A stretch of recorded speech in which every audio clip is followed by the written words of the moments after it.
ये भारतीय न्यायपालिका के इतिहास में एक स्वर्णिम क्षण है। संविधान निर्माता डॉक्टर बाबा साहेब आम्बेडकर जी के विचारों से प्रेरित सामाजिक न्याय के लिए संघर्ष करने वाले न्यायमूर्ति भूषण रामकृष्ण गवई जी ने आज भारत के 52वें मुख्य न्यायाधीश के रूप में पदभार ग्रहण किया है।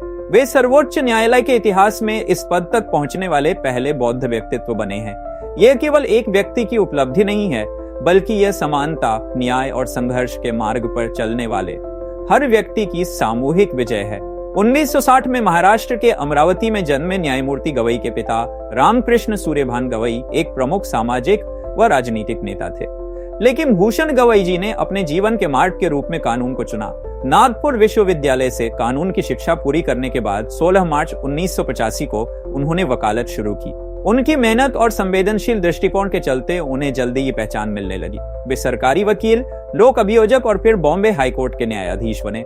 24 मई 2019 को वे भारत के सर्वोच्च न्यायालय के न्यायाधीश नियुक्त हुए। अपने कार्यकाल के दौरान उन्होंने कई महत्वपूर्ण निर्णय दिए। संवैधानिक अधिकारों, पर्यावरण, सामाजिक न्याय और शिक्षा जैसे विषयों पर उन्होंने 300 से अधिक निर्णय लिखे, जिनमें संवैधानिक मूल्यों और आम नागरिकों के अधिकारों की गहरी समझ परिलक्षित होती है। आज 14 मई 2025 को न्यायमूर्ति भूषण गवई जी ने भारत के मुख्य न्यायाधीश के रूप में शपथ ली। उन्होंने कहा कि मैं न्याय करते समय डॉक्टर बाबा साहेब आम्बेडकर द्वारा दिए गए संवैधानिक मूल्यों को सदैव ध्यान में रखूंगा और आम जनता को न्याय मिले, यही मेरी प्राथमिकता होगी। उनकी इस नियुक्ति से देश भर में उत्साह की लहर है। बौद्ध समाज आम्बेडकरवादी विचारधारा के अनुयायी और संविधान प्रेमी नागरिकों में गर्व की भावना है। यह केवल एक नियुक्ति नहीं है, यह एक विचारधारा, संघर्ष और समानता के मूल्यों की ऐतिहासिक विजय है।